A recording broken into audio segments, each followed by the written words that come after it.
Alright, today I'm reviewing Amazon's highest profile release ever, their big budget mega fantasy show, and the only time I've ever tried to willingly navigate Amazon Prime's awful layout. That's right, today I'm reviewing The Lord of the Rings, The Rings of Power. Or at least the first two episodes. And The Rings of Power tells a story about how the Rings of Power came to be. Now, first of all, you gotta know what this is an adaptation of. Because it takes place during the Second Age and deals with the Rings of Power, and it has a younger Sauron and Elrond and Galadriel, you'd think it was an adaptation of the Silmarillion, but this is not the case. Amazon paid $250 million for the rights alone to The Lord of the Rings, The Hobbit, and anything included in their appendices. While that amount of money is, insanity, especially considering that's not even taking into account budgets and production and things like that, that's literally just the rights.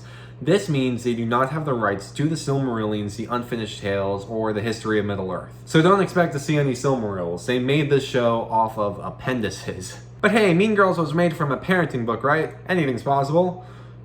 Not in this case, though. The Rings of Power definitely plays like something that was adapted from appendices. The show is tedious, it's slow, it's boring. Sometimes it picks up and becomes genuinely interesting, but for the most part, it does focus on exposition and very uninteresting plot threads. But before we delve into the stuff I wasn't a big fan of, there were things I liked about the show. It looks and sounds amazing. This definitely looks like something they paid $250 million for the rights for. That amount of money that's going into this is evident in every single frame. The show is just visually fantastic. Especially the prologue. The prologue walks in and then it drops some of Middle-earth's best visuals and then it just ends. The same goes for the music. While it's no concerning hobbits, the music in the series is definitely continuing the reputation of Middle-earth's fantastic music. I also greatly enjoyed Elrond, his relationship with Celebrimbor, visiting Khazad-dûm, and all the stuff, about the Rings of Power. I really enjoyed a special guest appearance from Captain Caveman. All of that, fantastic. I loved every second of it. I also, for the most part, enjoyed that one mystery character who's definitely not Gandalf. He's just a spooky tall man who befriends hobbits and talks to animals and has a great beard. Definitely not Gandalf. We'll get to him later. My favorite part of the series was most definitely the opening prologue with Morgoth and Valinor and the Two Trees and the War of Wrath. That was a series at its visual, artistic, and epic heights. It's also currently the closest thing we might ever get to an adaptation of the Silmarillion, so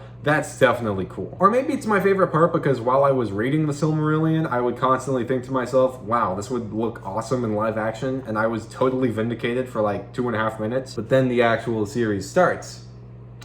While several aspects of the series did ring flat for me, I would point to my biggest displeasure being the dialogue. Every attempt by the writers at poetic Tolkien-esque dialogue just comes out completely incoherent. This was apparent in the first 3 minutes when the proverb, "Do you know why a ship floats and the stone cannot? Because the stone only sees downward.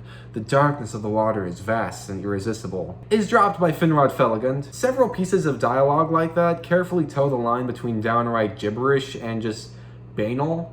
It makes the entire series feel ostentatious. It's like they didn't know exactly how to match Tolkien's very poetic dialogue, so they were like, let's talk about nature and trees and water and stuff, because that's poetic, right? Talking about nature and trees and the sun and stuff, that's a very good cop-out for trying to write something that sounds poetic and deep. So if I was to give a scenario, it would be like, but why do I feel sad at this time, even though I should be feeling happy? And then someone else would be like, even on a sunny day, a cloud can still roll in front of the sun, causing darkness for those below.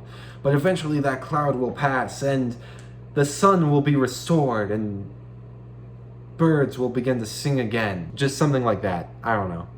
I don't know what I just said. I'm just hoping it sounded poetic. Even when I'm talking for him, I can't figure out what he means. And that's basically what this series feels like. It's like, I'm just gonna type some stuff about rocks and hope that sounds cool, right? The writing also created one of my greatest nitpicks, ever. Out of all the things I've ever seen, this is one of the biggest nitpicks I have ever had. It just bugged me so much. I just could not get over it. After hunting for Sauron for centuries, Galadriel and her crew return to Lindon, which is the capital of the elves, And that's where Gil-galad, 1, declares that Galadriel and her compatriots have free passage to Valinor, and 2, is just kind of disrespectful to Galadriel in general. These things bother me because Valinor is treated as like a reward that Gil-galad can bestow, when a more proper narrative would have been that Galadriel and her crew have seen so much strife and hardship that Valinor is the only place they can properly heal, like the Ringbearers in Lord of the Rings. And while Elrond does point out that Valinor is the one place she could heal,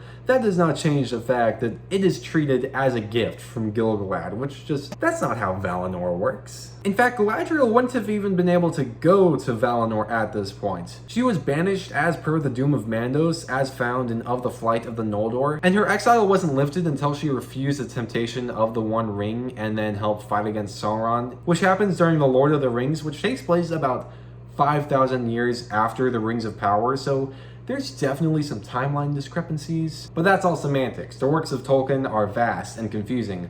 If you really tried, you could probably find some text or explanation about who the Doom of Mandos affected and why it wouldn't have been Galadriel because she didn't actually take part in the kinslaying, and just little things like that. There's probably things that contradict that explanation of who the Doom of Mandos affected. But the unforgivable sin of the series thus far, this nitpick I cannot get over, is how rude people are to Galadriel. Like Gil-galad, and how the elves think that she's like some young go-getter and things like that. Like, y'all, Galadriel is many things, but she is not some quirky young go-getter who's blinded by her revenge quest for her brother Finrod, the stone enthusiast. No, I totally get that this quest of revenge, that is the driving force of the series. Revenge quests are dope, like Hamlet and things like that. But having every character treat her with, "That's nice, Galadriel. Yeah, Galadriel, can you just shut up? You don't really know what you're talking about, Galadriel."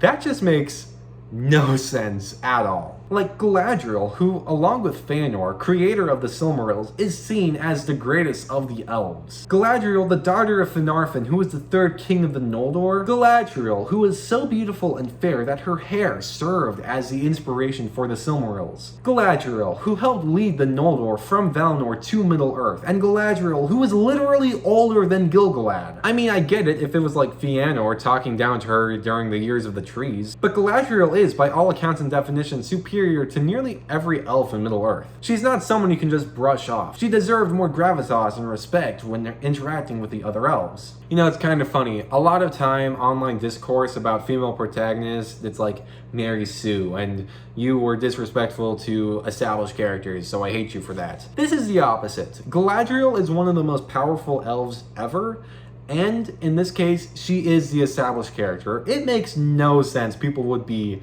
disrespectful to her. And if you didn't catch any of that, because let's be honest, I just talked about Fëanor and the Silmarils and Valinor and the Noldor and the Two Trees of Light and the Years of Trees and the Second Age and things like that. But for the uninitiated, that's basically the equivalent of the Emperor of China completely brushing Mulan off, who in this scenario helped found China. But aside from belittling Galadriel, this show also just completely screws with the timeline Tolkien sets up. At this point in her history, Galadriel would have been married to Celeborn and had a daughter, Celebrian, who later goes on to marry Elrond. Considering Galadriel and Elrond seem like childhood friends in the show, I'm not really seeing a future where in the next 4 seasons, Galadriel has a daughter and then Elrond marries her.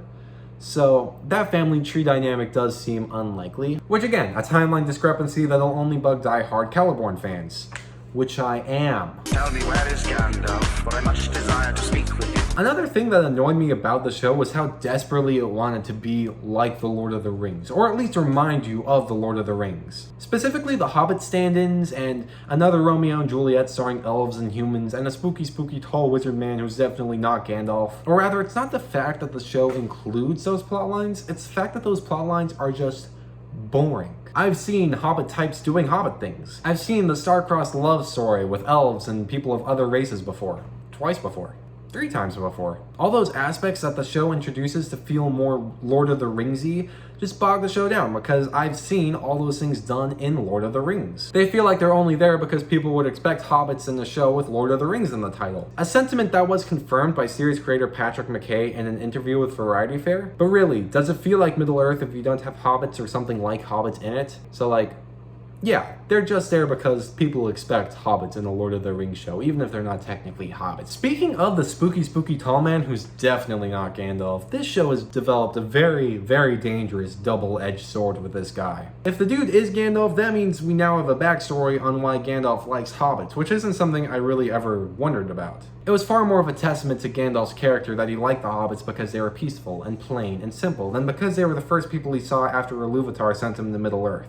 It would turn the show into a complicated backstory about something I had never wondered about, like why Han Solo has the last name of Solo, or why he has those dice on his rearview mirror. Spooky tall man being Gandalf would also be another example of the show screwing with the timeline because the wizards weren't sent to Earth until after the Rings of Power were forged and Sauron was defeated. But if the dude isn't Gandalf, then we don't get to see Gandalf, and I like Gandalf. But if the dude isn't Gandalf, that would mean the show created a genuinely interesting original character, someone I would watch the show for to see who they are and where they came from. A fan service red herring that absolutely floored me, which is something that the show could really use. But again, he probably is Gandalf. You know, he came from a comet in the sky, and he's tall, and he has a great beard, and he's friends with the halflings, and he talks to like moths and stuff. Definitely Gandalf material, at the very least. Gandalf not Gandalf being an original character would be absolutely dope because it means the show made a character that I cared about, and not because I had any residual warm feelings about them from previous movies or Tolkien's own writing, like I do with Galadriel and Elrond and Celebrimbor. This is incredibly important as every single original character the show has introduced has been so painfully dull. Like the Harfoot who befriended spooky tall man had such a yearning for adventure and greater things, despite her societal and parental expectations, that I was really surprised that she did not start bursting into like a Disney songs about how she wants so much more than this provincial life. The Elf Ranger was equally bland, being another stoic and grim ranger in a fantasy setting. I mean, there's tons of those guys. I also wasn't a big fan of the action found in the show. Aside from the typical problems I have with most big blockbuster type action things like shaky cam and too many cuts and just what is going on, I can't see anything, there are dynamics within the fights that just make no sense themselves. Take for instance the ice troll in the first episode.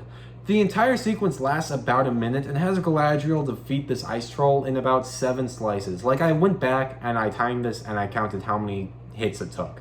7 sword slices to take down this giant ice troll. And then I went back and I compared it to the Fellowship of the Ring. And again, I'm trying not to compare it to Peter Jackson's trilogy, but this is just a good example. That fight takes 4 minutes and the troll takes a ton more damage and almost kills Frodo. It takes the entire Fellowship to bring that cave troll down. Quickly one-shotting a big threat isn't a good way to introduce a hero, because that means any future fights in the series you're going to be thinking, I saw you take down an ice troll in a minute, and now you're struggling with like a singular orc? Quick one-shotting is best to introduce villains, and immediately establish the stakes that go along with them. Overall, I had my fair share of criticisms with these first 2 episodes, and while it might seem like I disliked all of it or I hated it, that's not the case. You're overwhelmed, Freeze was underwhelmed. Why isn't anyone ever just whelmed? I did enjoy some of it quite a lot, and I'm always looking for an excuse to bust out the fact that I read the Silmarillion. It took me a year, but I did read it, and now I'm so much wiser. However, there is a lot of room to improve. I understand that it is the first 2 episodes and a planned 50 episodes. By the end of those 2 hours, if I'm not invested in any of your original characters, then that's a problem. And the pacing may very well turn this into what feels like a 100-episode series. Hopefully it picks up with the introduction of Isildur and Sauron in the later episodes. Speaking of which, something I'd really like to see from this show is Numenor having the same focus on hubris and power that the second season of Justice League Unlimited had. It might seem like an odd comparison, but Justice League Unlimited had such a fantastic exploration of power in relation to the people and how isolated gods can become out of touch